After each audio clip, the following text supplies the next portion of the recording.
नमस्कार दोस्तों, exam card live channel पर आपका बहुत बहुत स्वागत है। कल जो बीपीएससी 68वां प्रीलिम्स हुआ है उसका आज हम एनालिसिस करेंगे। हमारे आंसर जो है बहुत ही सटीकपूर्ण होंगे और हम आज पूरा पेपर एनालिसिस करने जा रहे हैं। देखते हैं बीपीएससी ने मतलब पेपर ऑल ओवर किस तरीके से, कितना लचीलापन है, कितना उसमें कठोर है, ये सारा कैसा कैसा रहा। दूसरा, हमारे चैनल पर अभी कुछ क्लासें डिस्टर्ब रही कुछ समय से, आगे आपको क्लासें प्रॉपर दी जाएंगी और आपको जल्दी शेड्यूल जारी कर दिया जाएगा। तो हम बिना देरी किए हुए अपने पेपर की ओर चलते हैं, कल वाले पेपर पे। तो देखते हैं क्वेश्चन नंबर 1। कंकाल के बेस से जो हड्डियों की तरह सख्त नहीं होते और जो मोड़े जा सकते हैं उन्हें क्या कहते हैं, ये क्वेश्चन पूछा गया है। तो इसका आंसर है कार्टिलेज, इसको बोलते हैं दोस्तों कार्टिलेज। अगला क्वेश्चन है, लाइकेन में एक क्लोरोफिल युक्त पार्टनर एक साथ रहते हैं। तो लाइकेन किसकी कड़ी है? शैवाल और कवक की कड़ी है। लाइकेन कवक और शैवाल की कड़ी है। अगला प्रश्न देखते हैं, क्वेश्चन नंबर 3। मादा एनीफिलीज को मादा एक्यूलेक्स से अलग किया जा सकता है क्योंकि यह बैठती है। तो ऑप्शन ए है अधः स्तर की सतह के समकोण पर, अधः स्तर के साथ एक कोण पर, अधः स्तर की सतह के समानांतर। तो इनमें से अधः स्तर की समानांतर यह बैठती है, इसलिए इसे अलग किया जा सकता है। अगला प्रश्न देखेंगे दोस्तों, शरीर की प्रतिरोधक क्षमता से जुड़ा सबसे महत्वपूर्ण कोशिका है। शरीर की प्रतिरोधक क्षमता से जुड़ा सबसे महत्वपूर्ण कोशिका प्रकार है, काय का प्रकार है? तो ये लिम्फोसाइट का प्रकार है, डब्ल्यूबीसी का प्रकार है। काय का प्रकार है दोस्तों? डब्ल्यूबीसी का। अगला प्रश्न देखते हैं, मानव शरीर की मांसपेशियों के बारे में निम्नलिखित में से कौन सा गलत है? इसमें आपको विशेष ध्यान रखना है, गलत की बात कर रहा हो तो उस समय पूरा पेपर पढ़ेंगे, पूरा क्वेश्चन पढ़ेंगे। गलती होती है अक्सर, हम पूरा जब क्वेश्चन नहीं पढ़ते हैं ओवर कॉन्फिडेंस में जाके और जल्दी से हम आंसर लगा देते हैं, उस समय बहुत ज़्यादा गलतियाँ होती हैं। तो ऐसी गलती आप बिल्कुल भी नहीं करेंगे। अगला क्वेश्चन देखते हैं दोस्तों, मानव शरीर की मांसपेशियों के बारे में निम्नलिखित में से कौन सा गलत है? तो आपसे इसमें गलत पूछा है, नेगेटिव पूछा है, तो इस गलत वाले विकल्प को विशेष ध्यान रखेंगे। सबसे पहले करते क्या है, हमें क्वेश्चन पूरा पढ़ना चाहिए। परीक्षा में जाके हम हाइपर हो जाते हैं, थोड़ा सा प्रेशर बनता है, उस प्रेशर को क्रिएट ना होने दें। और वो प्रेशर क्रिएट इसलिए होता है कि हमारी प्रैक्टिस कभी कभार बहुत कम रह जाती है, उसकी वजह से। आपको हमेशा ऑनलाइन क्लास ले रहे हैं, ऑनलाइन के साथ साथ ऑफलाइन हमेशा किताबों के माध्यम से प्रैक्टिस भरपूर करना चाहिए। तो इसका आंसर देखते हैं जल्दी से, मांसपेशियां केवल हड्डी को धक्का देती हैं, तो ये गलत है। अगला देखते हैं, मांसपेशियां जोड़े में काम करती हैं, ये बिल्कुल सही है। सिकुड़ने पर मांसपेशियां छोटी और सख्त और मोटी हो जाती हैं, ये भी सही है। तो आपका ऑप्शन ए बिल्कुल सही है। अगला प्रश्न देखें दोस्तों, क्वेश्चन नंबर 6 है, 20 सेंटीमीटर फोकस दूरी के एक उत्तल लेंस की सतह पर सफ़ेद घोड़े का प्रतिबिंब बनाने के लिए बड़ी संख्या में काले रंग की पतली पट्टियां बनाई जाती हैं, वह प्रतिबिंब कैसा होगा? तो ऑप्शन ए है कम चमक वाला एक घोड़ा, काली पट्टियों का एक जेब्रा। तो ये जेब्रा से तो कोई मतलब नहीं है, काली पट्टियों का एक घोड़ा, तो यहाँ होगा कम चमक वाला एक घोड़ा।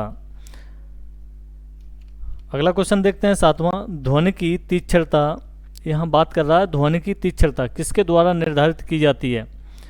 तो ध्वनि की तीक्ष्णता ध्वनि का आयाम के द्वारा निर्धारित की जाती है। काय के द्वारा निर्धारित की जाती है दोस्तों? ध्वनि के आयाम के द्वारा। यहाँ पिच की बात नहीं कर रहा है। आगे देखेंगे, निम्नलिखित में से कौन सा फोटो इलेक्ट्रिक उपकरण डिजिटल अनुप्रयोगों के लिए सबसे उपयुक्त है? तो फोटोवोल्टिक सेल सबसे उपयुक्त है। अब अगला क्वेश्चन है, बाल बेयरिंग का उपयोग स्थैतिक घर्षण को निम्नलिखित में से किस में परिवर्तित करने के लिए किया जाता है? तो रोलिंग घर्षण के लिए प्रयोग किया जाता है बाल बेयरिंग का। आपने देखा होगा बेयरिंग ऐसे पड़े हुए होते हैं और ये क्या करते हैं, गोल गोल घुमाते हैं, ऐसे उसमें गोलियां पड़ी हुई होती हैं, है ना। तो ये उसी की बात कर रहा है। अगला प्रश्न देखेंगे, फुटबॉल के एक गोलकीपर फुटबॉल के खेल में एक गोलकीपर फुटबॉल को गोल में पकड़ने के बाद अपने हाथों को पीछे की ओर खींचता है, यह गोलकीपर किस प्रकार सक्षम बनाता है। तो ये गोलकीपर क्या कर रहा होता है उस समय, तो संवेग परिवर्तन की दर को कम करने का प्रयास कर रहा होता है उस समय। अगला प्रश्न देखेंगे, निम्नलिखित में से कौन सा एक रेडियोधर्मी तत्व उत्सर्जित धनात्मक रूप से आवेशित कण है। आपको ऑप्शन दिए हुए हैं कैथोड किरण, बीटा किरण, अल्फा किरण। तो आपका जो सही आंसर है वो अल्फा किरण है। अगला प्रश्न देखेंगे दोस्तों, केंद्राभिमुखी बल किसके लिए जिम्मेदार है। केंद्राभिमुखी बल यानी केंद्र में जो बल है वो किसके लिए जिम्मेदार है। ऑप्शन ए, अंतरिक्ष में वस्तु की स्वतंत्र गति, वस्तु को वृत्ताकार पथ पर गतिमान रखना, वस्तु को सीधी रेखा के साथ उड़ाना, उपर्युक्त में से अधिक। और ई ऑप्शन है उपर्युक्त में से कोई नहीं। आपने इस परीक्षा में देखा होगा ई और डी ये ऑप्शन कन्फ्यूज करने के लिए आपको दिए गए हैं। तो यहाँ केंद्र में जो बल है, यहाँ केंद्र में बल है तो वो को क्या करेगा, वृत्ताकार पथ पर गतिमान रखेगा किसी वस्तु को। तो ऑप्शन बी आपका सही आंसर हो जाएगा, वस्तु को वृत्ताकार पथ पर गतिमान रखेगा। नेक्स्ट क्वेश्चन देखते हैं दोस्तों, इसमें साइंस बड़ा अच्छे लेवल की रखी गई है। जो पीसीएस सिविल की परीक्षाओं में इतना हाई लेवल होता नहीं है, लेकिन इस बार बीपीएससी ने जो पेपर आपके साथ में बनाया है वो पेपर बहुत ठीक ठाक बनाया है। अगला क्वेश्चन है, निम्नलिखित में से किस ऊर्जा परिवर्तन में घर्षण बल शामिल होता है। तो गतिज ऊर्जा से ऊष्मा ऊर्जा में परिवर्तन में क्या शामिल होता है, घर्षण बल शामिल होता है। अगला क्वेश्चन है, एक बस सीधे रास्ते पर चल रही है, अचानक दाईं ओर एक तेज मोड़ लेती है, तो उसमें बैठे यात्री किधर झुकेंगे। तो कोई भी बस अचानक दाएं मुड़ रही है तो यात्री स्वाभाविक है बाएं झुकेंगे, अगर बस बाएं मुड़ रही है तो यात्री दाएं झुकेंगे। अगला प्रश्न देखेंगे दोस्तों, एक संगीत कार्यक्रम में ऑर्केस्ट्रा बजाने से पहले एक सितार वादक तनाव को समायोजित करने की कोशिश करता है और स्ट्रिंग को उपयुक्त रूप से बांधता है। ऐसा करके वह क्या ठीक करने की कोशिश करता है। एक कार्यक्रम है, उसमें ऑर्केस्ट्रा बजाने से पहले एक सितार वादक तनाव को समायोजित करने की कोशिश करता है और स्ट्रिंग को उपयुक्त रूप से बांधता है। ऐसा करके वह क्या करने की कोशिश कर रहा है, तो ऐसा करके वह अन्य वाद्य यंत्रों की आवृत्ति के साथ सितार स्ट्रिंग की आवृत्ति को सेट कर रहा होता है उस जगह। अगला प्रश्न देखेंगे दोस्तों, पदार्थ के एक रूप का कोई निश्चित आकार नहीं होता लेकिन उसका निश्चित आयतन होता है। वो कह रहा है कि पदार्थ का आकार निश्चित नहीं है लेकिन आयतन जरूर निश्चित है। तो इसके रूप में एक उदाहरण है कार्बन स्टील, भाई वो तो फिक्स होता है, क्रिस्टल फिक्स होता है। मिट्टी के तेल का आकार कोई फिक्स नहीं होगा, आयतन तो उतना ही रहेगा। 1 लीटर अगर मिट्टी का तेल है बोतल में रखेंगे तो वो बोतल कैसे आकार में ले लेगा, पाइप में डालेंगे तो पाइप जैसा हो जाएगा, अन्य किसी बर्तन में रखेंगे वो वैसा ही आकार ले लेगा, लेकिन आयतन निश्चित है उसका। अगला प्रश्न देखेंगे, धातु ऑक्साइड अम्ल क्या कह रहा है, वो धातु ऑक्साइड अम्ल क्षार के साथ अवक्रिया कर नमक और पानी बनाते हैं, इन्हें उभयधर्मी ऑक्साइड कहते हैं। उभयधर्मी ऑक्साइड के उदाहरण हैं तो एल्युमिनियम और जिंक, ऑप्शन बी आपका यहाँ सही हो जाएगा। अगला प्रश्न देखेंगे दोस्तों, कौन सी गैस अपने ग्रीन हाउस ग्लोबल वार्मिंग के लिए योगदान देती है। कौन सी गैस है जो ग्रीन हाउस में प्रभाव अपना योगदान देती है। तो ऑप्शन ए कार्बन डाइऑक्साइड बिल्कुल देती है, नाइट्रस ऑक्साइड भी देती है, मीथेन भी देती है। तो ये एक से अधिक सभी ये गैसें हैं कार्बन डाइऑक्साइड में अपना योगदान दे रही हैं। अगला प्रश्न देखेंगे दोस्तों, अम्ल धातु कार्बोनेट के साथ अभिक्रिया कर कौन सी गैस मुक्त होती है। यहाँ कौन सी गैस मुक्त की बात की जा रही है, किसके साथ में, अम्ल धातु के साथ में कार्बोनेट से अभिक्रिया कर, तो यहाँ कार्बन डाइऑक्साइड मुक्त होती है। अगला प्रश्न देखेंगे दोस्तों, ये एक फॉर्मूला दिया गया है, ये कौन सा अम्ल कहा जाता है। इस फॉर्मूले को आप लिख सकते हैं COOH। तो ये जो फॉर्मूला दिया है ये ऑक्जेलिक अम्ल का फॉर्मूला दिया गया है। अगला प्रश्न देखेंगे दोस्तों, आपको 3 प्रश्नलियाँ दी गई हैं। कितनी प्रश्नलियाँ हैं? 3। उनमें से एक में आसुत जल है, अन्य 2 में, एक में अम्लीय विलयन, दूसरे में क्षारीय विलयन है। 3 आपको प्रश्नलियाँ दी गई हैं इस तरीके से, इसमें क्षारीय है, इसमें अम्लीय है और यहाँ आसुत जल है। तो कह रहा है इनमें से किस में लाल लिटमस नीला हो जाएगा। तो दोस्तों क्षार में अगर लाल लिटमस को डुबोएंगे तो वो कैसा हो जाएगा? नीला हो जाएगा। यहाँ अम्लीय में अगर नीले को डुबोएंगे तो कैसा हो जाएगा? यहाँ लाल हो जाएगा। तो ऑप्शन आपका सही है क्षार। अगला प्रश्न है दोस्तों, एसिटिक अम्ल की गंध किसके समान होती है? तो एसिटिक अम्ल की गंध सिरके के समान होती है। दोस्तों घबराने की ज़रूरत नहीं है। जिन बच्चों के क्वेश्चन कम सही हुए होंगे उन्हें ऐसा लग रहा होगा कि मेरे लिए पेपर बहुत कठिन है। आप ही के लिए नहीं, पेपर वो सभी के लिए कठिन होता है। जो आपको नहीं आ रहा है, अगर आपने ठीक मेहनत की है तो वो किसी को नहीं आ रहा होता है। अगला प्रश्न देखेंगे, शुष्क HCl गैस शुष्क लिटमस पत्र का रंग क्यों नहीं बदलती? शुष्क यानी सूखी, जिसमें जल नहीं हो, वो लिटमस पत्र का रंग क्यों नहीं बदलती? कारण है कोई H3O धनायन मौजूद नहीं होंगे। लिटमस केवल H3O+ आयन की उपस्थिति में रंग बदलता है। ये ऑप्शन सी आपका बिल्कुल सही है। अगला प्रश्न देखेंगे दोस्तों, इसमें कहा गया है विषम का पता लगाएं। फल का पकना ये भी रासायनिक क्रिया है, सीमेंट की सेटिंग ये भी रासायनिक क्रिया है और कोयले का जलना ये भी रासायनिक क्रिया है। तीनों रासायनिक क्रियाएं हैं, विषम तो है ही नहीं। तो इसका ऑप्शन हो जाएगा उपर्युक्त में से कोई नहीं। अगला प्रश्न देखेंगे दोस्तों, हीरे और ग्रेफाइट के बारे में निम्नलिखित में से कौन सा कथन सत्य है? ये सत्य और असत्य का विशेष ध्यान रखेंगे। उसने अशब्द लगाने से ही क्वेश्चन नेगेटिव हो जाता है और उसके आंसर बदल जाएंगे। तो इसमें देखेंगे उनकी विद्युत चालकता समान होती है, ये बिल्कुल गलत है। उनके पास क्रिस्टल संरचना है, ये गलत है। उनके पास समान डिग्री कठोरता है, ये भी गलत है। इसका भी आंसर उपयुक्त में से कोई नहीं हो जाएगा। कुछ लोगों के अंदर कॉन्फिडेंस कम हो जाता है कि ये ई विकल्प नहीं हो सकता। तो ऐसा नहीं है कि सारे क्वेश्चन के आंसर उसमें दिए ही रहे हैं, कभी कभार नहीं भी देता है। तो आपके अंदर कॉन्फिडेंस तभी आएगा जब आपने भरपूर तैयारी की है, बहुत अच्छे से तैयारी की है। दूसरा, जो आपके पास डाटा रहा वो ऑथेंटिक डाटा रहा, जो आपको पढ़ाया गया वो सही तरीके से, मतलब सही ऑथेंटिक चीज़ें पढ़ाई गई। कुछ चीज़ें गलत जब हमें मिल जाती हैं तो वो बड़ा हमारे लिए नुकसानदायक हो जाती हैं। 1-2 क्वेश्चन से जिसका सिलेक्शन रुकता है या पीटी नहीं क्लियर होता, उससे बड़ा प्रॉब्लम होती है, परेशानी होती है कि हम पिछले 1 साल से तैयारी कर रहे हैं या 2 साल से तैयारी कर रहे हैं और पीटी एक क्वेश्चन की वजह से रह गया, वो भी हमारी गलतियों की वजह से। तो प्रैक्टिस हमें ज़्यादा से ज़्यादा और ऑथेंटिक सोर्स के साथ करना चाहिए।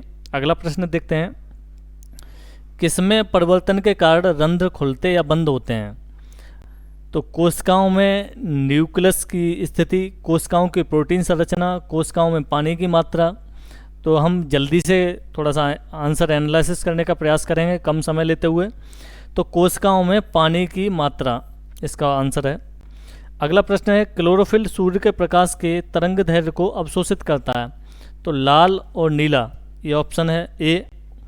अगला प्रश्न देखेंगे दोस्तों, निम्नलिखित में से कौन सा मेल नहीं खाता? ये नेगेटिव आ गया, नहीं दिया हुआ है। तो पहला, पर्णवृत्त पत्ती को तने से जोड़ता है, ये बिल्कुल सही है। आधार के पास शाखाओं के साथ मोटा कठोर तना पेड़ होता है, ये गलत है। तना कमजोर तना जो सीधा खड़ा नहीं हो सकता उसे क्या कहते हैं? लता कहते हैं, ये बिल्कुल सही है। तो आपका ऑप्शन कौन सा हो जाएगा? आंसर ऑप्शन नंबर बी हो जाएगा। अगला प्रश्न देखेंगे, सक्शन पुल के कारण पेड़ों में पानी बहुत ऊंचाई तक पहुंच जाता है, जिसके कारण क्या, किसके कारण पहुंच जाता है? यानी पेड़ों में पानी जो ऊंचाई तक पहुंच जाता है यानी पत्तियों तक पहुंच जाता है, उसकी बात हो रही है। सक्शन मतलब सेक्शन से समझ लीजिएगा। हम लोग ग्रामीण परिवेश से आते हैं तो खेतों में पानी लगाने के लिए सेक्शन लगा दिए जाते हैं, तो उसी प्रकार इसको एक सेक्शन शब्द जोड़ दिया गया है। इस शब्द से बिल्कुल घबराने की ज़रूरत नहीं है। आप केवल पेड़ों में पानी बहुत ऊंचाई तक पहुंच जाता है किसके कारण, यहाँ से क्वेश्चन पढ़िए तो आपके लिए क्वेश्चन की भाषा थोड़ा आसान हो जाएगी। एग्जामिनर क्वेश्चन को जानबूझ के उसमें भाषा ऐसी डालता है कि जो परीक्षार्थी है वो कन्फ्यूजन में चला जाए, तो आपको बिल्कुल घबराना नहीं है। तो ये बाष्पोत्सर्जन की क्रिया के कारण ऐसा होता है। ऑप्शन नंबर सी इसका आंसर है। अगला प्रश्न देखेंगे दोस्तों, निम्नलिखित में से कौन सा क्लोरोप्लास्ट का एक लक्षण है जो उसे स्वयं प्रतिकृति के योग्य बनाता है। तो ऑप्शन ए डीएनए और आरएनए दोनों की उपस्थिति। अगला प्रश्न देखते हैं दोस्तों, हमने अभी देखा लास्ट में क्लोरोप्लास्ट का एक लक्षण है जो उसे स्वयं प्रतिकृति के योग्य बनाता है, तो डीएनए और आरएनए दोनों की उपस्थिति। ये रीजनिंग है, ये हमारे अभी सर कराएंगे इसका एनालिसिस। आगे देखते हैं। अगला प्रश्न है दोस्तों, भारत में जिला स्तर पर, ये भारत में डिस्ट्रिक्ट लेवल की बात की जा रही है, उपभोक्ता विवाद निवारण के संदर्भ में कौन सा कथन सही नहीं है। ध्यान रखिएगा, हमेशा क्वेश्चन को पूरा पढ़ना चाहिए। जब हमारी तैयारी बहुत ज़्यादा अच्छे से होती है तो हम ओवर कॉन्फिडेंस में बहुत ज़्यादा रहते हैं, उस समय हम क्वेश्चन को पूरा नहीं पढ़ते हैं और वो क्वेश्चन नेगेटिव होता है तो पूरा आंसर ही बदल जाता है उसका। तो ऑप्शन ए, जिला फोरम उन शिकायतों पर विचार करता है जहां वस्तुओं या सेवाओं का मूल्य 50 लाख रुपए से अधिक नहीं होता। अगला देखते हैं, राज्य सरकार यदि उचित समझे तो एक जिले में एक से अधिक जिला फोरम की स्थापना कर सकती है। बिल्कुल कर सकती है। जिला फोरम के सदस्यों में से एक महिला होगी। बिल्कुल होगी। ऑप्शन ए इसमें गलत है, जो आपका सही आंसर है ऑप्शन ए है, क्योंकि डिस्ट्रिक्ट लेवल की बात की जा रही है तो वहाँ 50 लाख नहीं होगा, 20 लाख होगा दोस्तों। अगर स्टेट लेवल की बात की जाए तो वहाँ 1 CR होगा, 1 करोड़, और सेंट्रल लेवल की बात की जाए वहाँ 1 CR प्लस होगा, यानी 1 करोड़ से अधिक होगा। अगला प्रश्न देखते हैं दोस्तों, एक पंचायत समिति किस स्तर पर एक पंचायत राज संरचना का संचालन करती है। तो यहाँ ब्लॉक स्तरीय निकाय का संचालन करती है। अगला प्रश्न देखेंगे, किसे सामुदायिक विकास के पहले कार्यक्रम के रूप में स्थापित किया गया था। तो एकीकृत ग्रामीण विकास कार्यक्रम को। अगला देखते हैं, हम समय ज़्यादा आपका नहीं लेंगे, कम समय में आपको ज़्यादा से ज़्यादा जल्दी से जल्दी एनालिसिस करने का प्रयास करेंगे और हमारे आंसर सबसे ज़्यादा सटीक आंसर हैं और बाकी जो फाइनल जो आंसर आएगा वो आयोग के द्वारा ही आएगा, आपके सामने दिया जाएगा। भारतीय संविधान के अनुच्छेद 14 में लिखा हुआ है, कानून के समक्ष समानता किस देश के संविधान से लिया गया है। यानी विधि के समक्ष समता हम पढ़ते हैं तो ये दोस्तों ब्रिटेन से लिया गया है। अगला प्रश्न देखें, भारतीय संविधान को बनने में कितना समय लगता है, कितना समय लगा। 2 वर्ष 11 महीने और 18 दिन। इन दोनों क्वेश्चन को देख के कुछ बच्चों को लग रहा होगा कि पेपर बहुत सरल है। पेपर की स्थिति न अधिक सरल और न अधिक कठोर,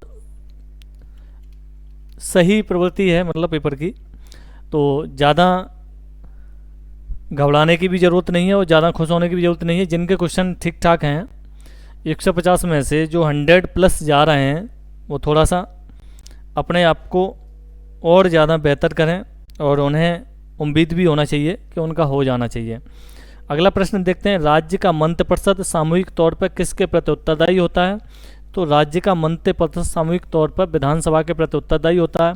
केवल राज्य के मंत्री की बात की जाए वो किसके प्रति उत्तरदायी होगा, तो वो राज्यपाल के प्रति उत्तरदायी होगा।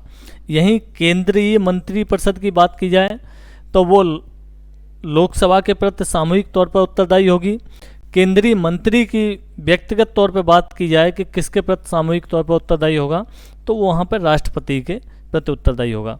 अगला प्रश्न देखते हैं दोस्तों, 73वें संशोधन के बाद विकेंद्रीकरण किया गया। तो निर्णय लेने की शक्तियों का बिल्कुल सही है, पूर्ण व्यवस्था का बिल्कुल सही है, न्यायिक शक्तियाँ ये गलत है, प्रशासनिक शक्तियाँ बिल्कुल सही है। तो ऑप्शन आपका हो जाएगा 1 to 4, यानी 1 to 4 ऑप्शन सी बिल्कुल सही है। आगे देखते हैं, राज्यसभा में प्रतिनिधित्व में शामिल होते हैं, राज्यसभा में कौन कौन शामिल होते हैं? भारत के राष्ट्रपति द्वारा मनोनीत सदस्य, ये बिल्कुल ठीक है। अगला देखते हैं, नागरिकों द्वारा सीधे चुने गए सदस्य, राज्यसभा के सदस्य नागरिकों के द्वारा डायरेक्ट नहीं चुने जाते हैं। अप्रत्यक्ष रूप से नागरिकों द्वारा उनके प्रतिनिधियों के माध्यम से चुने गए सदस्य, जी बिल्कुल, ए और सी। अब ऑप्शन इसमें है डी, उपर्युक्त में से एक से अधिक, या ई, उपर्युक्त में से कोई नहीं। तो यहाँ ए सी दोनों सही हैं, इसलिए ऑप्शन डी आपका सही आंसर हो जाएगा, एक से अधिक। अगला प्रश्न देखते हैं, निम्नलिखित में से किसका संबंध भारत के सर्वोच्च न्यायालय से है, यानी सुप्रीम कोर्ट से है? कॉलेजियम प्रणाली बिल्कुल है, अपीलीय अधिकार क्षेत्र बिल्कुल है, मूल अधिकार क्षेत्र बिल्कुल है। तो यहाँ ऑप्शन आपका डी बिल्कुल सही हो जाएगा। अगला प्रश्न है, 73वें संविधान संशोधन अधिनियम के तहत पंचायती राज संस्थाओं में चुनाव लड़ने के लिए न्यूनतम आयु कितनी होना आवश्यक है? तो 21 ईयर, यानी 21 वर्ष होना आवश्यक है। यहीं से दोस्तों आपको बता दे रहे हैं 25 साल कहाँ कहाँ होती है और 30 साल कहाँ होती है। देखिए, आपको अगर विधायक बनना है, विधानसभा का सदस्य, कहाँ का सदस्य? विधानसभा का, और आपको बनना है लोकसभा का सदस्य, यानी सांसद बनना है, तो आपकी उम्र होगी 25 साल। वहीं विधान परिषद का सदस्य,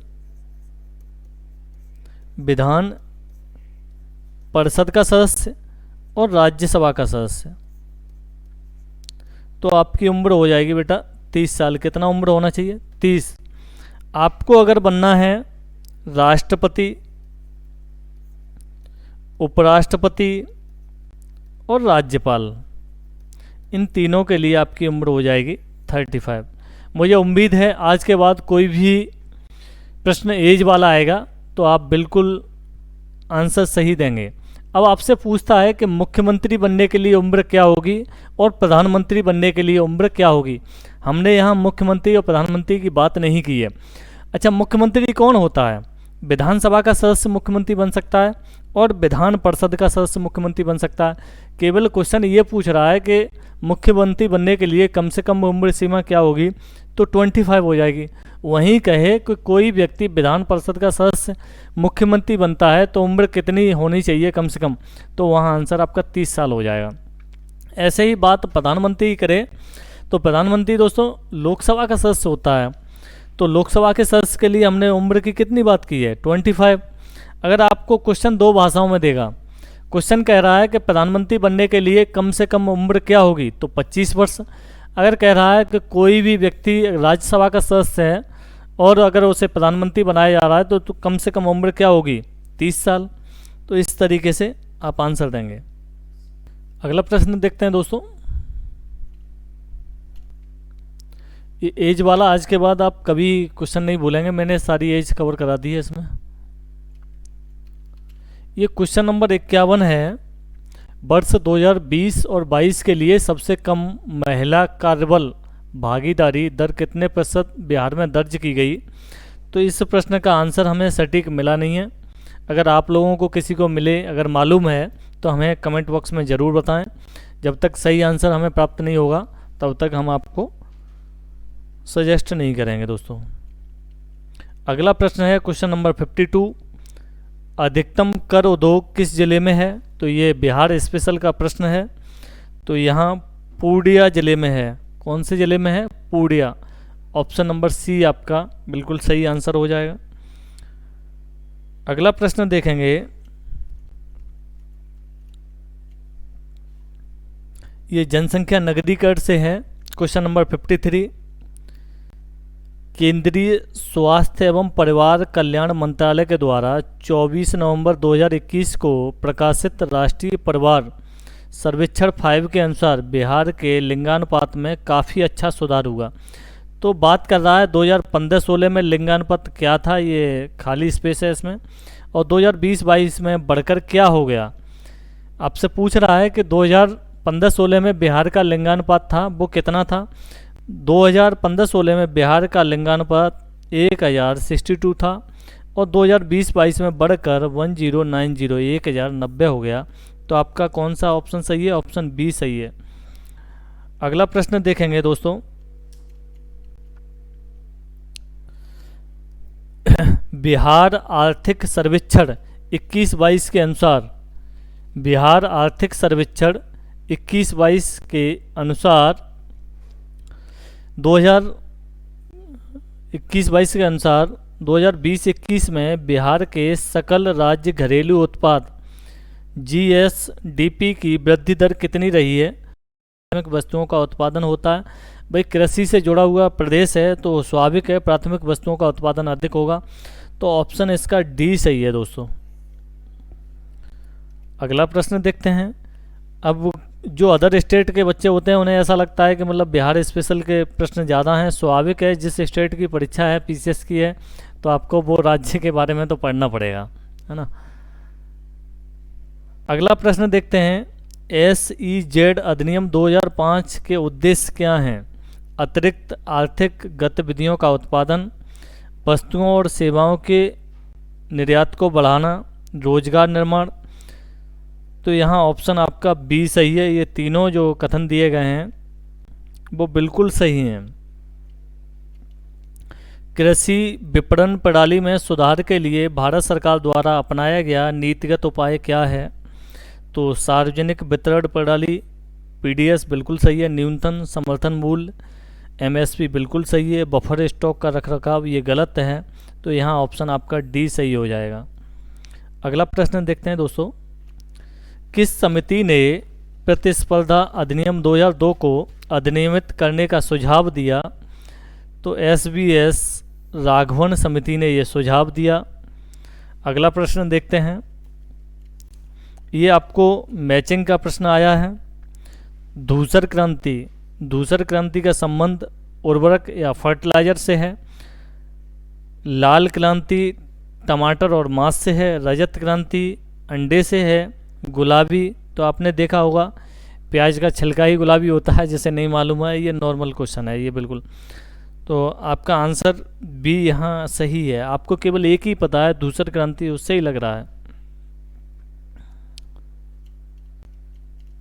60 प्रश्न देखेंगे आप। पॉलिटी से है। कौन सी पंचवर्षीय योजना मानव संसाधन विकास पर केंद्रित थी? पंचम बिल्कुल नहीं थी, प्रथम बिल्कुल नहीं थी, तृतीय बिल्कुल नहीं थी। तो यहाँ ऑप्शन आपका ई है, उपरोक्त में से कोई नहीं। अगला प्रश्न देखते हैं। भारत के निम्नलिखित में से किस राज्य ने अप्रैल से सितंबर 2022 के दौरान उच्चतम प्रत्यक्ष विदेशी निवेश एफडीआई इक्विटी के रूप में प्राप्त किया? तो वो आपका राज्य कर्नाटक है। अगला प्रश्न देखेंगे। किस बजट में वित्त मंत्री ने उदारीकृत विनिमय दर प्रबंधन प्रणाली की घोषणा की? तो यहाँ है option number C, union budget 1992-93।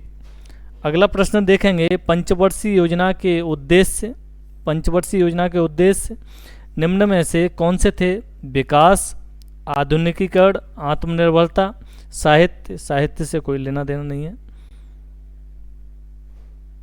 तो 1, 2, 3 ऐसा कोई विकल्प नहीं है इसमें। तो यहाँ आप ऑप्शन डी पे चले जाएंगे दोस्तों।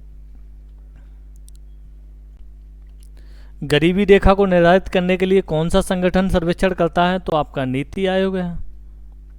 अगला देखेंगे। भारत का व्यापार संतुलन माल और सेवाएं दिसंबर 2022 अंतिम के लिए हैं। तो कोविड का दौर रहा है तो यहाँ ऋणात्मक रही हैं, ऋणात्मक -11.98 अमरीकी डॉलर। ऑप्शन नंबर ए बिल्कुल सही है आपका। अगला प्रश्न देखेंगे। नमक सत्याग्रह के दौरान बिहार के लोगों ने नमक बनाने के साथ साथ सरकार के विरुद्ध किस कर का विरोध किया? यानी कौन से कर का विरोध किया? नमक कर का विरोध तो किया ही किया। तो मलबा नहीं, हाथी नहीं, विकास नहीं। तो यहाँ चौकीदारी कर का विरोध किया। कौन से कर का? चौकीदारी कर का विरोध किया। तो यहाँ ऑप्शन है आपका ई सही होगा। अगला प्रश्न है। श्री कृष्ण सिंह द्वारा गठित बिहार की निर्वाचित सरकार ने फरवरी 1938 में किस कारण से इस्तीफा दे दिया? तो यानी 1938, हम उस समय ब्रिटिश काल की बात कर रहे हैं, यानी आज़ादी से पहले की बात कर रहे हैं। तो ऑप्शन ए, गांधी जी द्वारा ब्रिटिश के विरुद्ध सत्याग्रह आंदोलन के कारण, बिल्कुल नहीं। भारत की आज़ादी के आंदोलन में भाग लेने के कारण, ये बिल्कुल नहीं। यहाँ ऑप्शन सी है, राजनीतिक कैदियों को छोड़ने के कारण। अंग्रेज़ों से कहा, अंग्रेजी सरकार से कहा कि हमारे जो राजनीतिक कैदियों को कैद कर रखा है, राजनीतिक व्यक्तियों को, उन्हें छोड़ दीजिए। उन्होंने इस शर्त को नहीं माना तो उन्होंने इस्तीफा दे दिया। किसने चंपारण सत्याग्रह के दौरान बिहार में गांधी जी की जान बचाई? तो बतख मियाँ ने गांधी जी की जान बचाई। अगला देखेंगे, असहयोग आंदोलन के दौरान किसने बिहार में किसानों की अगुवाई की? स्वामी विद्यानंद ने की। अगला प्रश्न देखेंगे दोस्तों, प्रथम बार संघर्ष के तरीकों के रूप में स्वदेशी एवं बहिष्कार किसके दौरान अपनाए गए? तो बंगाल विभाजन के दौरान 1905 में। बंगाल विभाजन कब हुआ? 1905 में। फिर अंग्रेज़ों के प्रति ज़्यादा क्रूरता और देशभक्ति की भावना पैदा होती देख अंग्रेज़ों ने 1911 में इसको रद्द कर दिया।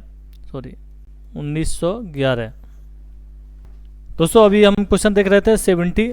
प्रथम बार संघर्ष के तरीकों के रूप में स्वदेशी एवं बहिष्कार के दौरान अपनाए गए।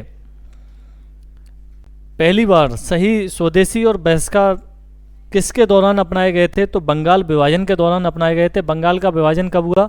1905 में हुआ। जब वो देशभक्ति की भावना जाग गई तो अंग्रेज़ों को लगा ये हमारे लिए खतरनाक है, भविष्य में बहुत खतरा पैदा हो रहा है इससे। तो बंगाल विभाजन को उन्होंने 1911 में मजबूर होकर रद्द कर दिया। पहले देश की राजधानी कलकत्ता हुआ करती थी, उस राजधानी को कलकत्ता से स्थानांतरित कर दिल्ली ले आए वो। वहाँ लोगों के अंदर देश प्रेम की भावनाएं जागृत हो गई थी। अगला प्रश्न देखेंगे, 1906 में आयोजित भारतीय राष्ट्रीय कांग्रेस के कलकत्ता अधिवेशन के लिए स्वराज का झंडा किसके द्वारा फहराया गया था? यानी स्वराज का झंडा किस अधिवेशन में? कलकत्ता के 1906वें अधिवेशन में बात की जा रही है। तो यहाँ पे दादा भाई नौरोजी ने फहराया था। अगला प्रश्न देखेंगे, स्वतंत्रता संग्राम के दौरान भारतीय राज्यों कश्मीर,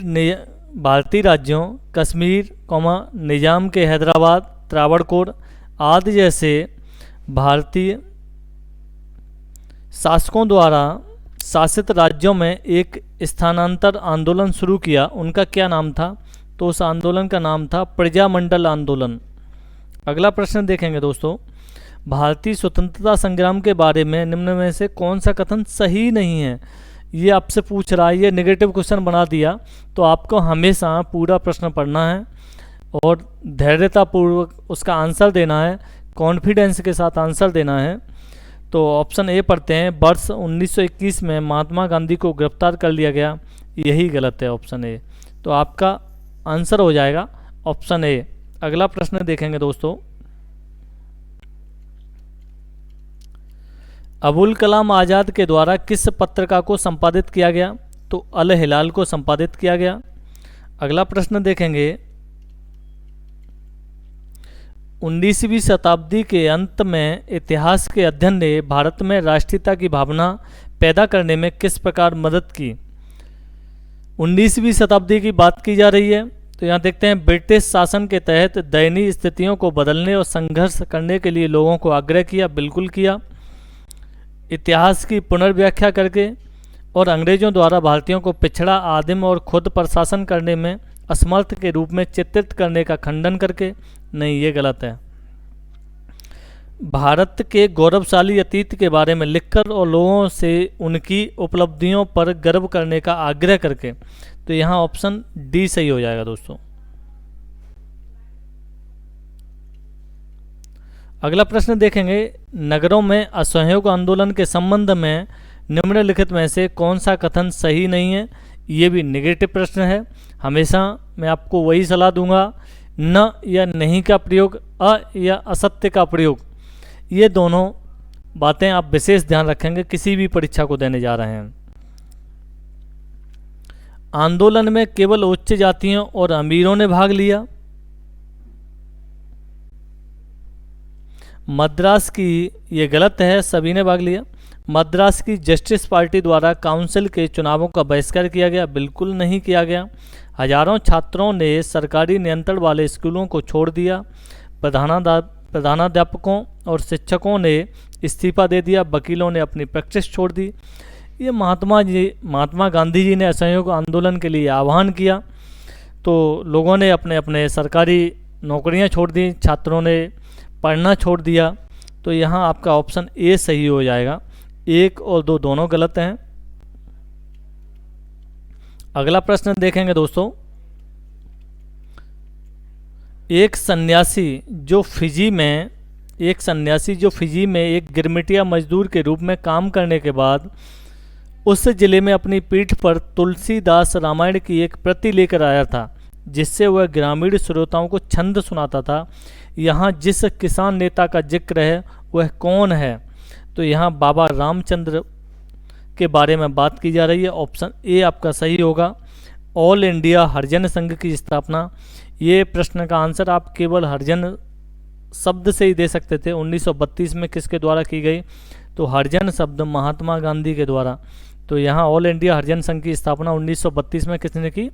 महात्मा गांधी जी ने की। अगला प्रश्न देखेंगे। 20 फरवरी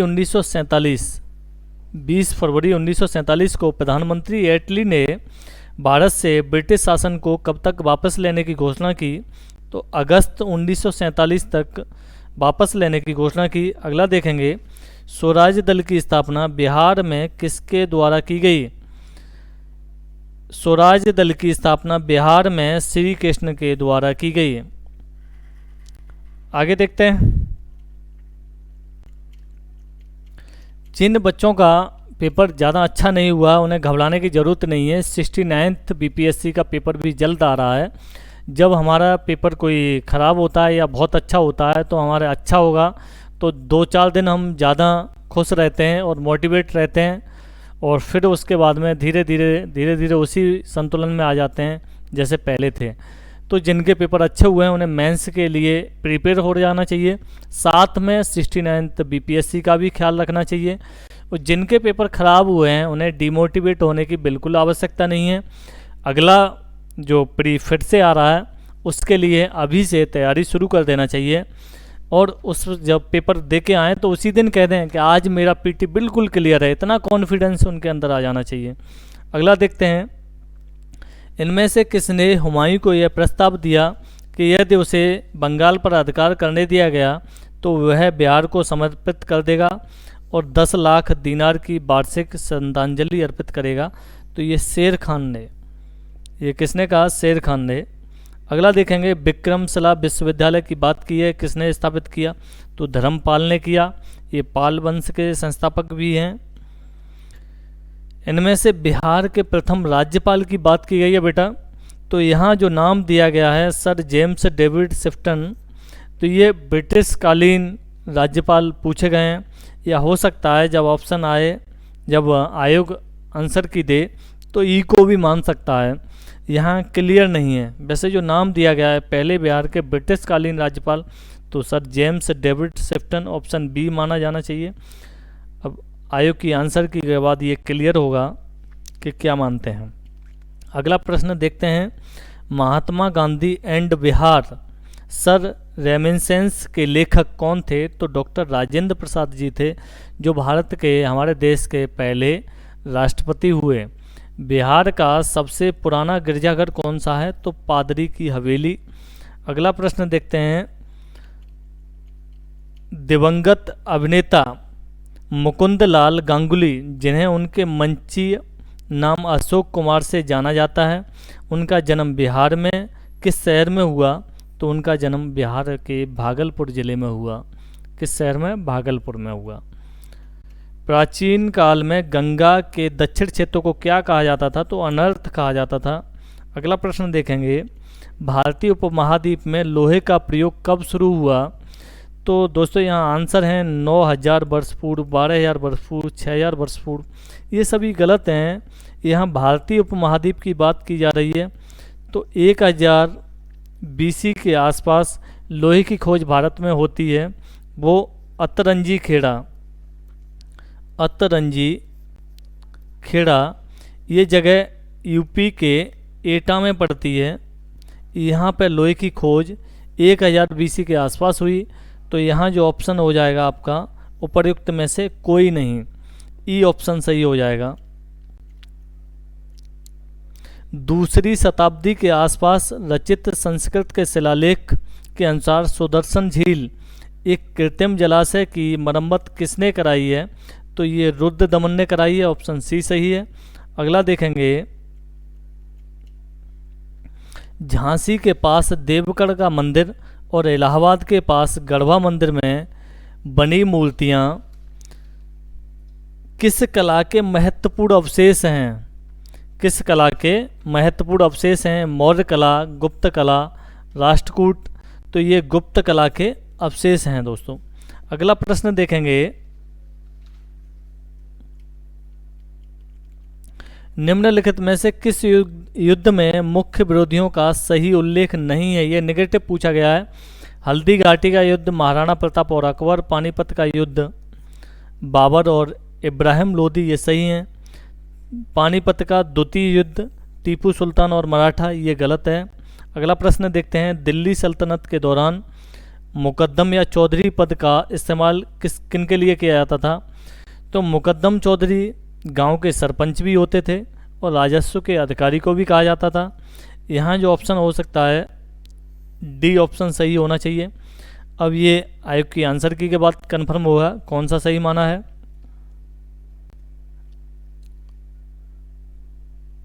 अगला प्रश्न देखेंगे दोस्तों, तबकात ए अकबरी, जिसे कभी कभी अबुल फजल के अकबरनामा से अधिक विश्वसनीय माना जाता है, किनके द्वारा लिखा गया? निजामुद्दीन अहमद के द्वारा लिखा गया। अगला प्रश्न देखते हैं, इनमें से किस प्रसिद्ध शासक ने अपनी माता के नाम पर विजयनगर के पास नागालपुरम की एक उपनगरीय बस्ती की स्थापना की थी? तो कृष्णदेव राय ने की थी। अगला प्रश्न देखते हैं दोस्तों, 1940 में पटना महिला महाविद्यालय की स्थापना निम्नलिखित में से किस समाज द्वारा की गई? तो यहाँ ऑप्शन ए माना जाना चाहिए, सिस्टर्स ऑफ द एपोस्टोलिक कॉर्मेल। अब ये आयोग क्लियर करेगा इसका, वैसे जहाँ तक है वहाँ तक ये ऑप्शन सही है। अगला देखते हैं, इनमें से किसने 1947 में भारत और पाकिस्तान के बीच अंतर्राष्ट्रीय सीमाएं खींचने के लिए स्थापित की गई 2 सीमा आयोगों का नेतृत्व किया? तो ये तो आपका वैसे ही क्लियर है, बहुत सिंपल सा प्रश्न है, सिलिक रेडक्लिफ। अगला देखते हैं, किसने बंगाल में महालवारी बंदोबस्त प्रणाली की शुरुआत की? तो होल्ट मैकेंजी आंसर इसका ठीक है। अगला देखते हैं, बिना देरी किए हुए, और आप लोग अपने क्वेश्चन पेपर से आंसर मिला लीजिएगा आंसर की को, फिर देखिएगा कितने सही हैं, फिर बताइए हमें कमेंट बॉक्स में। 1940 में विनोबा भावे ने व्यक्तिगत सत्याग्रह कहाँ से आरंभ किया? तो पवनार से आरंभ किया। पवनार कहाँ पे पड़ता है? महाराष्ट्र में, महात्मा गांधी जी के कहने पर किया। 1918 में मॉर्टफोर्ड सुधारों पर कांग्रेस ने एक महत्वपूर्ण रुख अपनाया, जिसके कारण पुराने उदारवादी अवशेष संप्रु, जयकर और चिंतामणि टूट गए, जिन्होंने गठन किया। इन्होंने किसका गठन किया दोस्तों? तो इन्होंने इंडियन नेशनल लिबरल फेडरेशन का जो है गठन किया। ऑप्शन ए इसका सही है। आगे देखते हैं, कैबिनेट मिशन के बारे में है। कैबिनेट मिशन निम्नलिखित में से किसके लिए भारत भेजा गया था?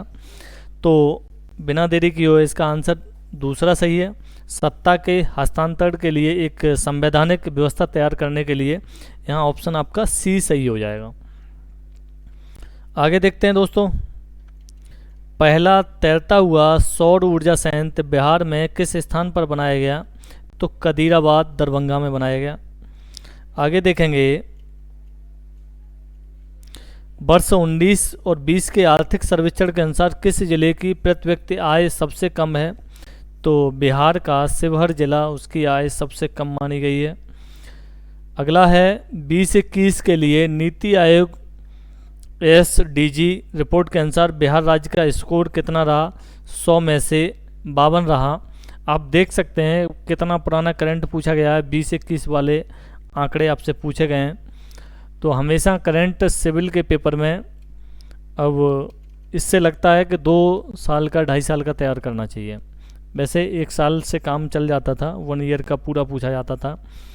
खेलो इंडिया महिला टूर्नामेंट में पहली बार किस खेल को शामिल किया गया? तो ट्रैक साइकिलिंग को शामिल किया गया। आगे देखते हैं, निम्न में से किसे अगस्त 2022 में भौगोलिक संकेतक GI टैग से सम्मानित किया गया? तो मिथिला मखाना को सम्मिलित किया गया, ये बिहार में उगाया जाता है। आगे देखेंगे, निम्न में से किसे 2022 में यूनेस्को की धरोहर सूची में जोड़ा गया? लंगट सिंह कॉलेज में खगोलीय वेधशाला को। ऑप्शन बी सही हो जाएगा। 107वां प्रश्न है, business reforms action plan BRAP द्वारा वर्ष 2020 में व्यापार करने में आसानी में बिहार ने 36 राज्यों में कौन सा रैंक हासिल किया है? इसका आंसर हमें प्राप्त नहीं हो पाया है। अगर आपको मालूम है तो आप हमें कमेंट बॉक्स में ज़रूर बताएं। अगला प्रश्न, 28 नवंबर 2022 को मुख्यमंत्री नीतीश कुमार द्वारा गंगा जल आपूर्ति योजना का उद्घाटन किस स्थान पर किया गया? तो ये प्रॉपर उसने डेट दे दी है, 28 नवंबर की बात की गई है। तो उन्होंने 28 नवंबर को बोध गया पर उद्घाटन किया। अगला देखते हैं, निम्न में से किस एसोसिएशन या बोर्ड ने अक्टूबर 2022 में पुरुष और महिला खिलाड़ियों के लिए समान वेतन की घोषणा की? तो भारतीय क्रिकेट कंट्रोल बोर्ड ने महिला और पुरुष दोनों को समान वेतन की घोषणा की। अगला है, जनगणना नगरीकरण से पिछले 10 वर्षों में राज्य का शहरीकरण बहुत तेज़ी से बढ़ा है। 2011 की जनगणना के अनुसार बिहार में शहरीकरण का स्तर प्रतिशत था, पहले कितना था, जो बढ़कर वर्तमान में कितना हो गया है? तो शहरीकरण आजकल व्यापक तेज़ी से हो रहा है, लोग शहरों की ओर ज़्यादा मूव हो रहे हैं, ग्रामीण से शहरों में बस्तियां ज़्यादा बन रही हैं, मतलब लोग गांव में रहना पसंद कम कर रहे हैं, शहरों में ज़्यादा। तो पहले 11.3 था, वर्तमान में 15.3 हो गया है। ऑप्शन बी बिल्कुल सही है आपका। अगला प्रश्न देखेंगे,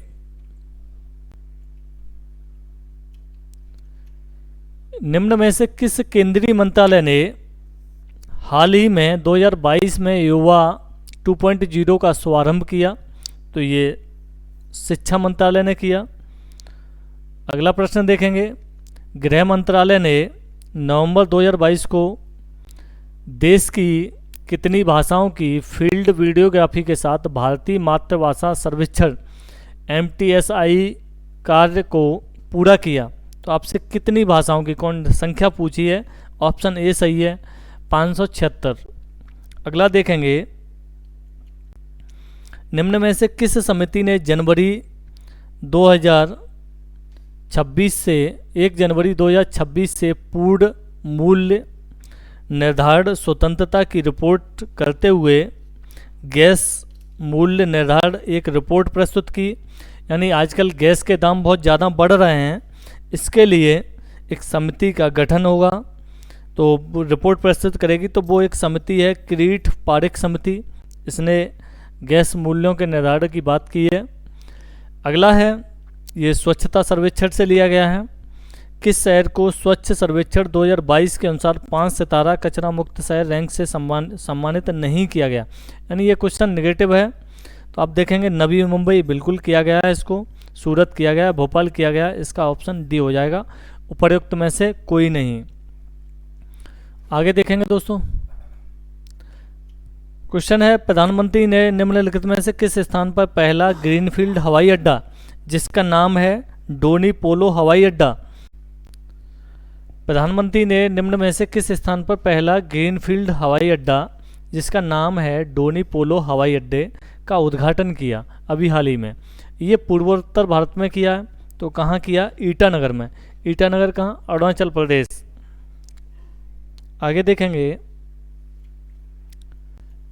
किस जानवर को नवंबर 2022 में भारतीय खाद्य सुरक्षा और मानक प्राधिकरण FSSAI द्वारा एक खाद्य पशु के रूप में अनुमोदित किया गया?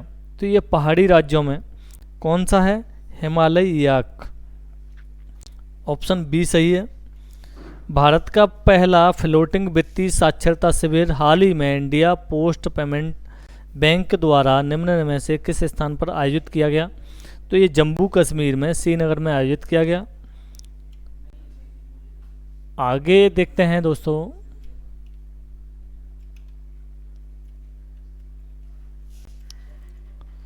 भारत के राष्ट्रपति ने निम्न में से किस IIT में परम कामरूप, कंप्यूटर का नाम है परम कामरूप सुपर कंप्यूटर सुविधा का उद्घाटन किया?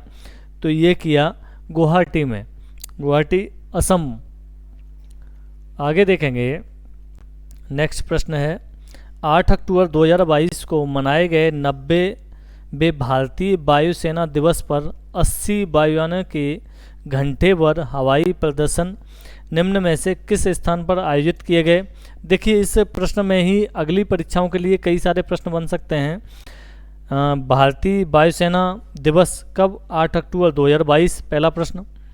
कौन सा है? 90वां वाला मनाया गया। कितने वायुयानों ने कितने घंटे उड़ान भरी, प्रदर्शन किया? तो 80 यानी 80 वायुयानों ने कितने? 80 वायुयानों ने 1 घंटे उड़ान भरी, घंटे भर उड़ान में प्रदर्शन किया। कहाँ पर किया? तो ये सुखना झील चंडीगढ़ में किया। ये सुखना झील कहाँ पड़ती है? चंडीगढ़ में पड़ती है। सुखना झील बहुत मोस्ट इम्पोर्टेंट है, ये परीक्षाओं में अक्सर पूछी जाती रहती है। अगला प्रश्न है, भारत सरकार के पोषण अभियान के तहत वर्ष के किस महीने को राष्ट्रीय पोषण माह यानी नेशनल न्यूट्रिशन मंथ के रूप में मनाया जाता है? तो सितंबर महीने को मनाया जाता है दोस्तों। आगे देखेंगे, चीन के त्योंगोंग अंतरिक्ष स्टेशन के हाल ही में लॉन्च किए गए अंतरिम मॉड्यूल का क्या नाम है? तो उसके मॉड्यूल का नाम मैंगटियन है। ऑप्शन ए बिल्कुल सही है। अगला प्रश्न देखेंगे, निम्न में से कौन सा विश्व का सबसे बड़ा ज्वालामुखी है जो पिछले 38 वर्षों में पहली बार फूटा है? तो ये कौन सा है? मौना लाओ। ये कहाँ है? हवाई द्वीप पे, हवाई द्वीप। ये कहाँ पड़ता है? USA अमेरिका में पड़ता है। ठीक, ऑप्शन सी बिल्कुल सही है।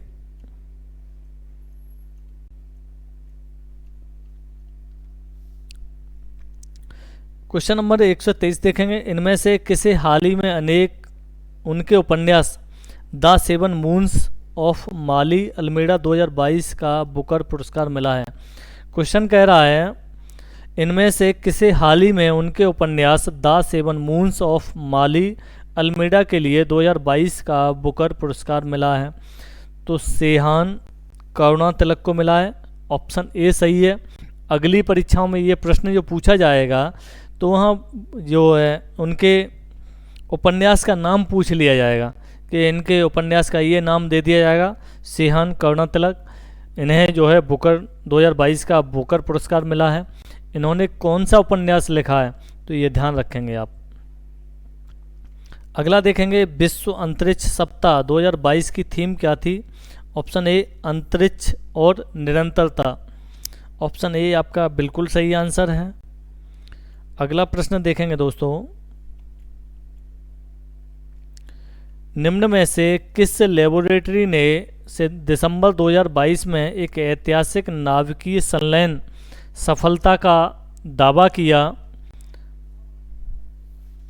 ध्यान रखेंगे, लॉरेंस लिम्बरमोर नेशनल लेबोरेटरी। ऑप्शन आपका बी बिल्कुल सही आंसर है।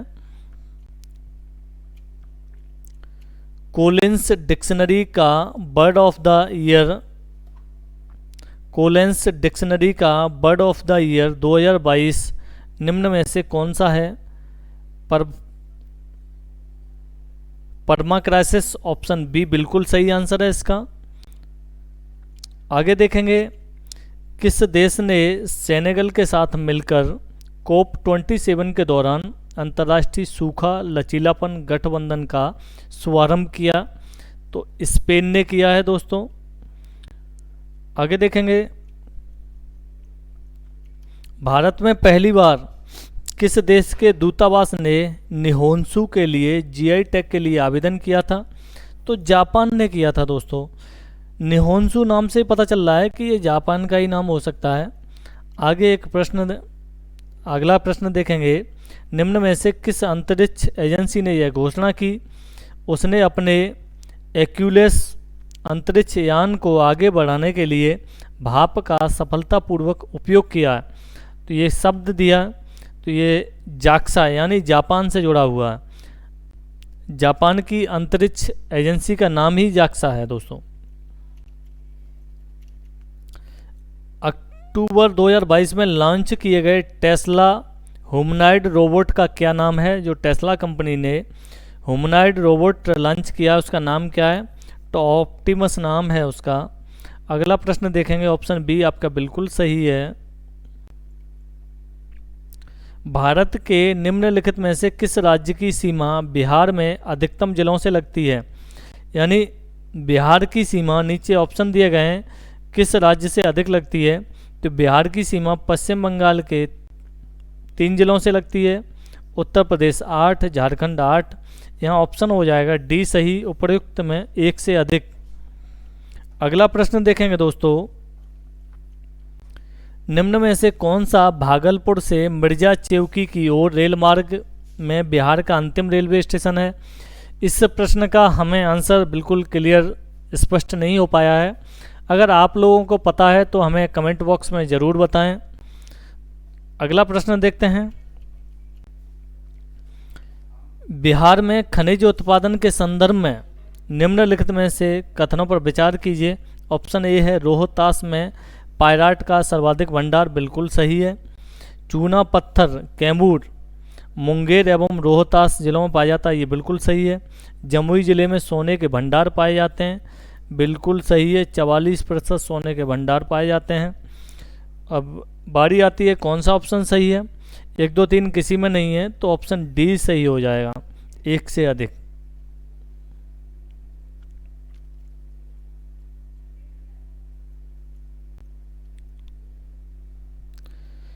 बिहार में बहने वाली पवित्र नदी फाल्गु निम्न में से किन नदियों से संगम बनाती है? तो आप जल्दी से मुझे कमेंट बॉक्स में बताएंगे। ये ज्योग्राफी का प्रश्न है दोस्तों। तो ये जो नदी है फाल्गु नदी जो संगम बनाती है, मोहाना और लीलाजन नदी से मिलकर संगम बनाती है। आगे देखेंगे, बिहार में निम्नलिखित में से किस स्थान पर पहली बार चाय बागानों की स्थापना की गई? तो बिहार में चाय बागानों की स्थापना ठाकुरगंज, बहादुरगंज, इन दोनों स्थान हैं। तो ये जो है उपयुक्त में 1 से अधिक, ऑप्शन डी सही हो जाएगा आपका। ठीक है, आगे देखेंगे, बिहार के निम्नलिखित जिलों का आरोही दशकीय जनसंख्या वृद्धि 2001-11 के अनुसार सही क्रम है। अभी जनसंख्या नगरीकरण के जो प्रश्न हैं कुछ लोगों के मन में डाउट आ रहा होगा, ये 2011, तो जनगणना हमारी 2011 से अभी कंप्लीट नहीं हो पाई है, जो 2021 में होनी थी वो हो नहीं पाई है। और मैं आपसे आशा यही करता हूँ कि ये जो नई जनगणना के आंकड़े आए हैं उससे पहले आप नौकरी ले लीजिएगा, क्योंकि ये आंकड़े आपको बहुत परेशान करेंगे और सबसे ज़्यादा परीक्षाओं में बेटे जो प्रश्नों का रहेगा वहीं से पूछा जाएगा, क्योंकि वहाँ आंसर नए नए होंगे। ऑप्शन बी इसका सही है, सीवान, किशनगंज और मधेपुरा। अगला प्रश्न देखें दोस्तों, बिहार में कृषि आधारित उद्योगों में किस खाद्य उद्योग का प्रभुत्व है? तो इस समय गन्ना उद्योग का प्रभुत्व है और बिहार अनाज आधारित उद्योग की ओर जा रहा है, विकास कर रहा है, लेकिन वर्तमान में ये गन्ना उद्योग है जो पहले से है। अगला प्रश्न देखेंगे,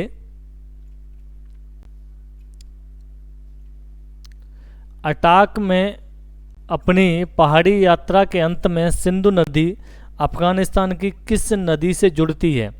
यानी ये सिंधु नदी की बात की गई है अटाक में, तो ये काबुल नदी से जुड़ती है। किस नदी से जुड़ती है?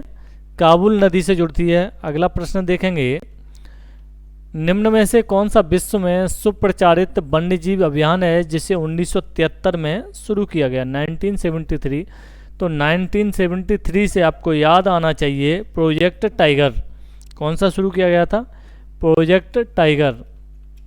अगला ज्योग्राफी से है, क्षोभ मंडल के बारे में है, निम्नलिखित में से कौन सा कथन सत्य है? ये जो पृथ्वी पे जो वायुमंडल की परतें हैं उनकी बात कर रहा है। इसकी ऊंचाई, क्षोभ मंडल की औसत ऊंचाई 13 किलोमीटर है। ये बिल्कुल सत्य है, सत्य ही पूछा है इसमें। वायुमंडल की सबसे ऊपरी परत है, ये गलत है, ये वायुमंडल की सबसे निचली परत है। बहिर्मंडल वायुमंडल की या वायुमंडल सबसे ऊपरी परत है। इस परत का तापमान ऊंचाई के साथ बढ़ता है, ये भी गलत है। क्षोभ मंडल का तापमान ऊंचाई के साथ घटता है। तो इसका ऑप्शन ए बिल्कुल सही हो जाएगा दोस्तों। आगे देखेंगे, पैंजिया से टूटे हुए दक्षिणी महाद्वीप को क्या कहते हैं? पैंजिया से टूटे हुए दक्षिणी, इसमें दिया हुआ दक्षिणी महाद्वीप को क्या कहते हैं? तो गोंडवाना कहते हैं। ये पृथ्वी है, इस पर एक द्वीप था पैंजिया करके, ये दो भागों में टूट गया। कितने भागों में? दो भागों में टूट गया। तो ये कहलाया पैंथालासा, ये कहलाया गोंडवाना लैंड। क्या कहलाया? गोंडवाना लैंड, जिसे लॉरेंसिया भी बोलते हैं। ऊपर वाले को क्या बोलते हैं? लॉरेंसिया। तो ये उत्तरी हो जाएगा, ये क्या हो जाएगा? दक्षिणी हो जाएगा। तो ऑप्शन आपका सी बिल्कुल सही है। अगला देखेंगे, आर्कटिक क्षेत्र और अंटार्कटिक महाद्वीप किसके निकट स्थित है? तो उत्तरी और दक्षिणी ध्रुव के सबसे निकट है। अगला प्रश्न देखेंगे, म्यांमार के साथ भारत के किन राज्यों की सीमाएं मिलती हैं? तो म्यांमार के साथ आपका अरुणाचल प्रदेश सीमा मिलाता है, नागालैंड है, मणिपुर है, मिजोरम है। ऑप्शन बी बिल्कुल सही है। अगला प्रश्न देखेंगे, निम्न में कौन सा समुद्री जैव विविधता के दृष्टिकोण से दुनिया का सबसे बड़ा समृद्ध क्षेत्र है? दुनिया की बात कर दी, दुनिया का सबसे बड़ा, जिसमें ज्वारनदमुख, समुद्र तट, निकटवर्ती पर्यावरण के जंगल, समुद्री घास, प्रवाल भित्तियाँ, नमक दलदल और मैंग्रोव के साथ 21 द्वीप शामिल हैं।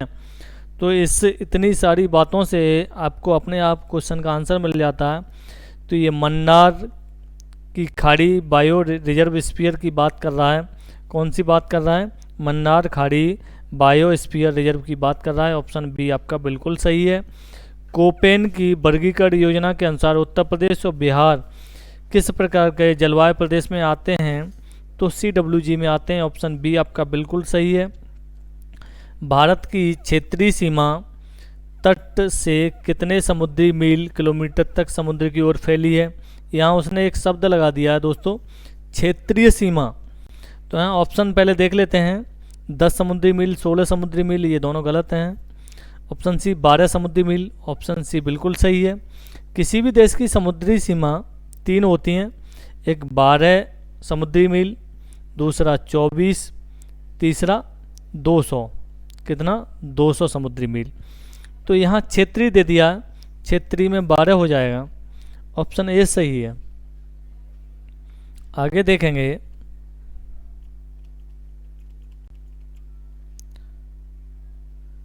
भारत में निम्नलिखित में से कौन सी नदी घाटी कोयला के भंडारों में समृद्ध है? महानदी भी घाटी भी कोयला के भंडारों में समृद्ध है, दामोदर नदी घाटी भी कोयला के भंडारों में समृद्ध है, और सोन नदी भी है। यहाँ आपका ऑप्शन डी हो जाएगा दोस्तों। जल्दी से देखते हैं, भारत में चीनी उद्योग के बारे में निम्नलिखित में से कौन सा कथन सही है? उत्तर प्रदेश चीनी का दूसरा सबसे बड़ा उत्पादक, सही है। यह वजन कम करने वाला उद्योग है, सही है। महाराष्ट्र देश में अग्रणी चीनी उत्पादक के रूप में उभरा है, ये बिल्कुल सही है। यहाँ ऑप्शन डी हो जाएगा। उपयुक्त में से एक से अधिक, यानी तीनों विकल्प सही हैं। अगला प्रश्न है, ग्रीष्म के अंत में पूर्व मानसून वर्षा जो केरल और कर्नाटक के तटीय क्षेत्रों में एक सामान्य घटना है, इसे स्थानीय रूप से किस नाम से जाना जाता है? यानी ग्रीष्म के अंत में जो पहली बारिश होती है, यानी मानसून का आगमन होता है, उस समय जो केरल और कर्नाटक में बारिश होती है उसे क्या बोलते हैं? मैंगो शावर्स बोलते हैं और ब्लासम बोलते हैं। मैंगो शावर्स यानी आम को पकाने में सहायक होती है केरल में, कर्नाटक में ब्लासम शावर्स। तो यहाँ जो ऑप्शन है आपके डी सही हो जाएगा। अंतिम प्रश्न देखते हैं दोस्तों, वातावरण मुख्य रूप से किसके द्वारा गर्म होता है? तो वातावरण दीर्घ तरंग स्थलीय विकिरण के कारण गर्म होता है। इस प्रकार मैंने आपको जो प्रश्न कराए हैं जीएस के, ये सारे प्रश्नों के आंसर जो है काफ़ी सटीक हैं। अभी हमारे रवि सर जो है आपके रीजनिंग का पोर्शन देखेंगे, अभी आपको सारे क्वेश्चन के आंसर मिल जाएंगे। जो 2 प्रश्नों के आंसर मुझे सही नहीं मिले हैं, अगर आप लोगों के आते हैं, अगर पता है किसी को, तो वो कमेंट बॉक्स में ज़रूर बताएं हमें। धन्यवाद, मिलते हैं इसी के साथ में अगली वीडियो में। दोस्तों मैं आपको एक सूचना देना चाह रहा हूँ, बताना चाह रहा हूँ, अभी हमारे चैनल पर कुछ समय से क्लासें डिस्टर्ब हो गई हैं, लेकिन अब आपको क्लासें नियमित रूप से मिलेंगी। जुड़े रहिए हमारे साथ में, और आपको हर परीक्षा के लिए अनसॉल्व्ड पेपर और सही कंटेंट आपको यहाँ से उपलब्ध कराया जाएगा। धन्यवाद। कैसे हो प्यारे बच्चों? आपको अभी पता है कि जैसे कि अभी विपिन सर ने आपका जीएस का पेपर पूरा सॉल्व किया है, अब मेरी बारी है। मैं रवि कुमार, मैथ्स की फैकल्टी, मैं आपके क्वेश्चन सॉल्व करवाऊंगा। चलिए देखते हैं क्वेश्चन नंबर 31। लिखा है, शब्द डायरी के अक्षरों से कितने शब्द बनाए जा सकते हैं, चाहे उनका अर्थ हो या ना हो। इसका मतलब ये है कि हम डायरी के कोई कैसे भी शब्द लें, उसको आगे पीछे कर सकते हैं, लेकिन इसमें कह रहा है साफ साफ इसमें कोई रिपीटेशन नहीं हो रही है। तो इसमें कितने शब्द हैं? इसमें शब्द हैं 5, तो ये हो जाएगा फैक्टोरियल 5। फैक्टोरियल 5 को हमें पता है कैसे लिख सकते हैं, हम लिख सकते हैं इसको 5 गुणा 4 गुणा 3 गुणा 2 गुणा 1। सर ऐसे तो लिख सकते हैं, है ना, ऐसे लिख सकते हैं। तो इसका मल्टीप्लाई कितना हो रहा है? इसका मल्टीप्लाई 120। कितना हो रहा है इसका मल्टीप्लाई? 120। तो देखिए इसका आंसर आ रहा है 120। क्या ऐसा ऑप्शन में है? ए में लिखा है आपका 24, बी में है आपका 5, सी में है 10, डी में है उपयुक्त में से एक से अधिक, ऐसा भी कोई ऑप्शन नहीं है, डी में है इनमें से कोई नहीं। तो बताइए कौन सा हो जाएगा? इसका आंसर हो जाएगा आपका ई। क्लियर है? चलिए देखिए क्वेश्चन नंबर 32, ये आपका रीजनिंग का है। रीजनिंग के देखिए ये क्वेश्चन थोड़ा सा आपको मैं आपका आंसर बता दे रहा हूँ। 44, ये है आपका 44, 49, 37, 52, फिर ये है आपका फिलिंग द ब्लैंक, हम इसमें x मान सकते हैं। फिर उसके बाद है 41, 58, 35 एंड 53। तो इसका आंसर है आपका सी। इसका आंसर क्या है बेटा? इसका आंसर है आपका सी। चलिए देखिए नेक्स्ट क्वेश्चन देखते हैं। इसका क्वेश्चन दिया है, दी गई श्रृंखला में समान पैटर्न का अनुसरण करते हुए लुप्त संख्या ज्ञात कीजिए। देखिए कि है एक सीरीज, ठीक है ना। इसमें सीरीज में 2 टाइप के क्वेश्चन बनते हैं, एक बनता है रॉन्ग सीरीज और एक बनती है नॉर्मल सीरीज, जिसमें आपके पैटर्न चेंज होते रहते हैं। तो आपका पैटर्न क्या है? 15, 20, 32, 62, 118, 248। तो पूछा है नेक्स्ट नंबर क्या होगा? तो बेटा नेक्स्ट नंबर होगा आपको 428। आप ये मत सोचिएगा इसका सॉल्यूशन, जैसे ही आपका सॉल्यूशन पूरा एक ब्रीफ सॉल्यूशन लेके आएंगे हम लोग, तो आप इसकी चिंता मत करिए। ये आपका एक सिर्फ और सिर्फ एक आंसर की के अकॉर्डिंग हम इसको सॉल्व कर रहे हैं, इससे ज़्यादा कुछ नहीं बेटा। आप इसके बेफिक्र रहिए कि आपको इसको सॉल्यूशन नहीं मिल रहा है, आपको इसका प्रॉपर सॉल्यूशन दिया जाएगा। चलिए देखिए नेक्स्ट क्वेश्चन। देखिए क्वेश्चन है आपका 34, यदि किसी कूट भाषा में, देखिए पहले तो आपको पता होना चाहिए ये क्वेश्चन आपको किस चैप्टर से है, किस सब्जेक्ट का है। ये आपका चैप्टर है एक रीजनिंग का, जिसका नाम है कोडिंग डिकोडिंग। लिखा है, किसी कूट भाषा में यदि फास्टर को 22, 29, 21, 23, 19 लिखते हैं और मॉन्क को 15, 16, 14, 12 लिखते हैं, तो गाइड को किस भाषा में लिखा जाएगा? तो बेटा इसका आंसर है सी। बेटा इसका आंसर क्या है? सी है। कोई दिक्कत तो नहीं है। देखिए फिर आपका एक मैथ का क्वेश्चन आ गया है, जिसको हम बोलते हैं एरिया का। ये है आपका 2D चैप्टर का है। तो देखिए क्वेश्चन है, एक आयत का क्षेत्रफल 30 वर्ग सेंटीमीटर है और परिमाप 26 सेंटीमीटर है, तो उनकी भुजाएं क्या होंगी? देखिए ऐसे क्वेश्चन को हम ऑप्शनल से कर सकते हैं। कैसे करेंगे ऑप्शन से? देखिए हमें पता है एक आयत का क्षेत्रफल होता है L इंटू बी, हमें दिया है 30, ये तो दिया है। फिर दिया है इसका परिमाप होता है 2L + B बराबर 26। कितना दिया बेटा? 26 दिया हमें परिमाप। तो 2 से चला गया, कितना आ गया बेटा? 2 से चला गया 13 बार। तो देखिए दो भुजाओं का सम कितना आ रहा है 13 और उनका मल्टीप्लाई कितना आ रहा है 30। तो देखिए ऑप्शन नंबर पहला 10 और 3 इन दोनों को जोड़ी तो कितना आ रहा है 13 आ रहा है, इन दोनों को गुणा करिए तो कितना आ रहा है 30 आ रहा है। तो ऑप्शन नंबर कौन सा हो गया बेटा, ऑप्शन नंबर आपका ए ही हो गया। चलिए बी को भी चेक करते हैं, इन दोनों का सम कितना आ रहा है बेटा 11 आ रहा है, लेकिन ऑप्शन कौन सा है आपका 11 बन रहा है, लेकिन उसका आंसर क्या बना रहा है, हमारा आंसर बना रहा है 13, लेकिन मल्टीप्लाई करके कितना बना रहा है सर 6 पंजे 30। लेकिन दिक्कत क्या आ गई, 30 तो आपका मिल गया लेकिन 13 नहीं मिला आपको। ऐसे ही देखिए सी में, देखिए सी में है 2 और 15, 2 और 15 में क्या है बेटा, इन दोनों का सम कितना है 13 है ना, लेकिन 13 बन नहीं रहा। इन दोनों का सम कितना हो गया आपका 17 हो गया, 2 और 15 कितना हो गया 17, लेकिन सम कितना चाहिए हमें 13, लेकिन मल्टीप्लाई कितना है 30। तो ऑप्शन हो गया आपका ए। चलिए नेक्स्ट क्वेश्चन देखते हैं बच्चों।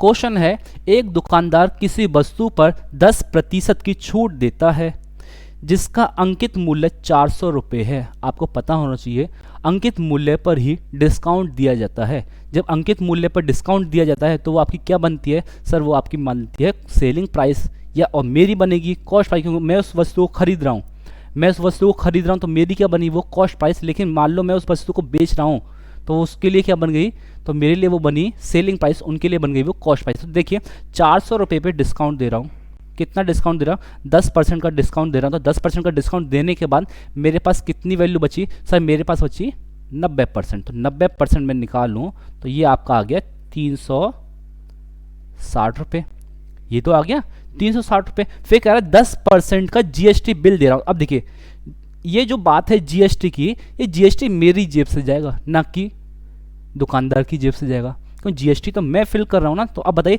360 पे 10% और मैं दे रहा हूँ, तो 10% देने के बाद ये मेरा कितना बन गया, तो ये मेरा बन गया 36 रुपये, ये तो बन गया 36 रुपये और बन गया। तो बताओ 36 रुपये बनने के बाद ये टोटल कितने रुपए बन गए, ये बन गए 396 रुपये, ये तो बन गए। तो बताइए अब मुझे ये वस्तु कितने की पड़ी, 396 रुपये की पड़ी। तो इसका आंसर कितना हो गया, इसका आंसर हो गया आपका 36 रुपये। तो देखिए अगला क्वेश्चन, अगला क्वेश्चन क्या है आपका, देखिए ये क्वेश्चन अच्छा है 37 आपका है रीजनिंग का पार्ट, लेकिन क्वेश्चन किससे अरेंज कर दिए हैं, उन्होंने क्वेश्चन अरेंज कर दिए पॉलिटी से। तो उसने कहा सार्थक क्रम में सजाइए, बताइए उपराष्ट्रपति, राष्ट्रपति, अध्यक्ष, प्रधानमंत्री एंड सांसद।